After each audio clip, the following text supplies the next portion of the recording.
Now this is how the game looks like inside when you have installed the Mayday graphics setting, graphics pack, or what it's called. And the first thing you want to do is create a new world. Since I've played this game before, I have these two. I don't think you have them when you haven't created any game. The first world you will have to create it should have these settings, I think, for the best and easiest gameplay. Just let it tick off a while. This game can be slow sometimes. And it tells you that's an alpha game. Maybe I should have told you before that this game is an alpha and it has a few bugs. However, it is, since it's free and it's extremely good, I think it's still worth it. Yes, for the first world you want to have a medium world size. It's not too small and not too big. I want to have a short history.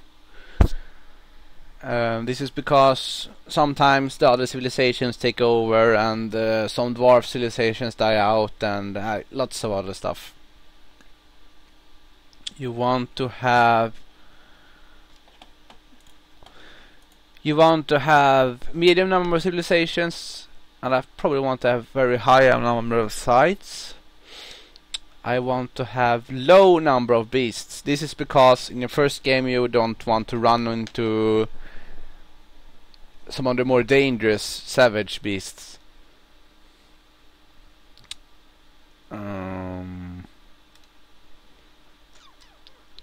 You want to have you want to have medium number of beasts, but you have very low savagery. This is the amount of dangerous beasts. If it's very low, there are few areas with much dangerous beasts, and if it's very high, almost all areas are filled with dangerous beasts.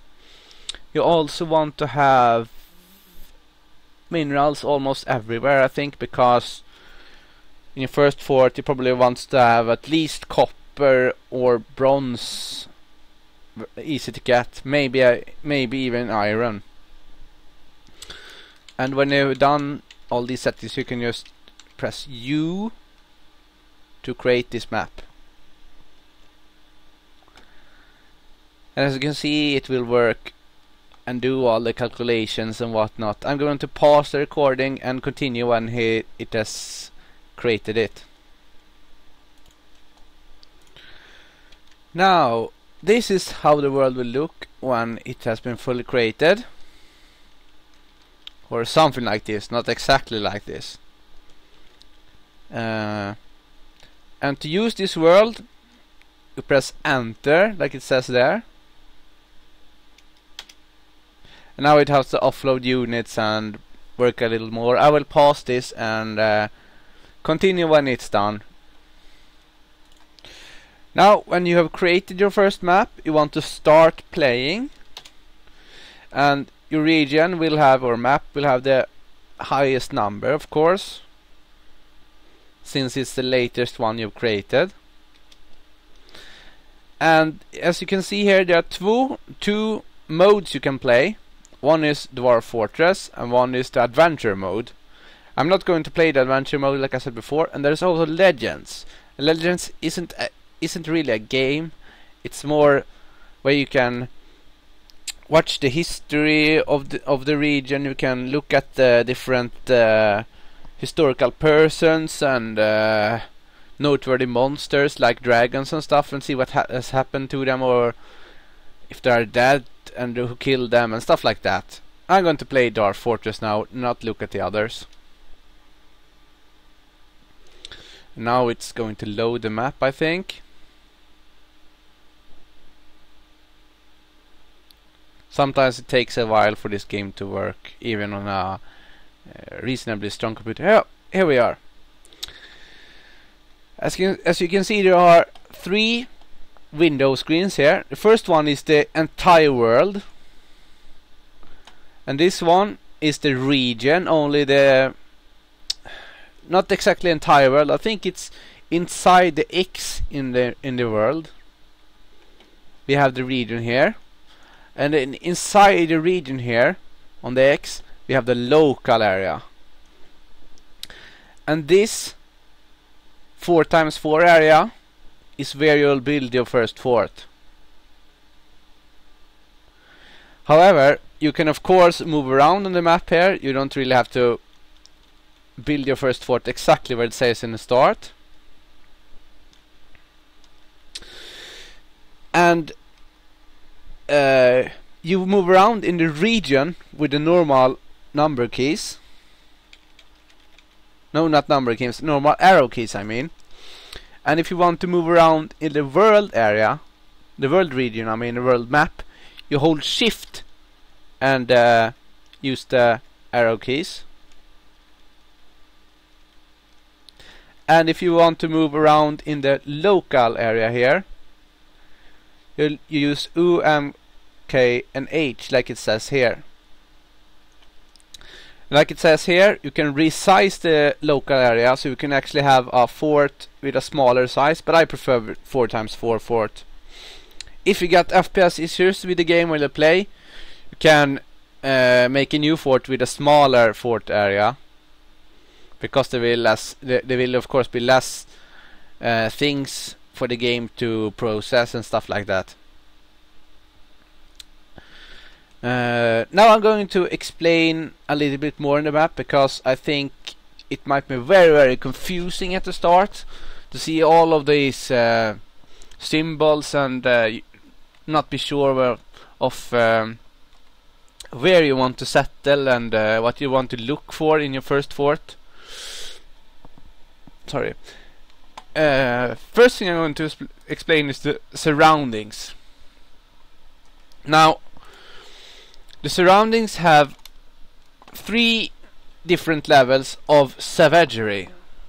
They have wilderness, and they have calm, and they have untamed wilds. As you can see here, we have a wilderness here,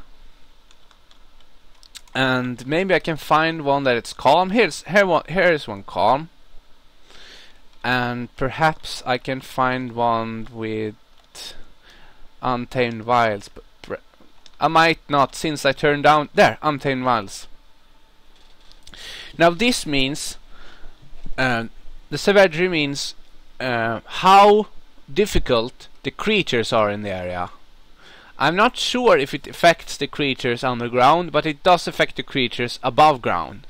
So for example, in an untamed wild you might run into alligators and lions and tigers and stuff like that, depending on what kind of setting you are. And in a calm area you will probably only run into small and harmless animals. Not likely to find any dangerous animals. And in a wilderness area it will be something in between. Maybe you will find all kinds of no, you won't find all kinds of animals. I think you will find all kinds of animals only on the untamed wilds. In addition to this, there are a good area and an evil area, and of course a normal area. That's either the calm area, the wilderness area, and the untamed wilds area, like I mentioned just before, are the normal areas. They contain mostly only real animals, and very few that are fantastic and not real. However, there are 2 more areas. I think I'll see one over here. I think that's an evil area. Yeah, this is an evil area. Evil areas are usually marked by, I think they're only marked by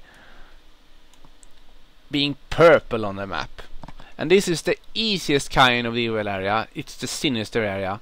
However, even though it's the easiest one, and I mean easiest in the kind of the savagery level, because just like there were savagery levels on the neutral areas, there are savagery levels on the evil areas. And this is the lowest savagery area, much like calm, and there are the easiest evil monsters here. However, since this is an evil area, it does contain monsters that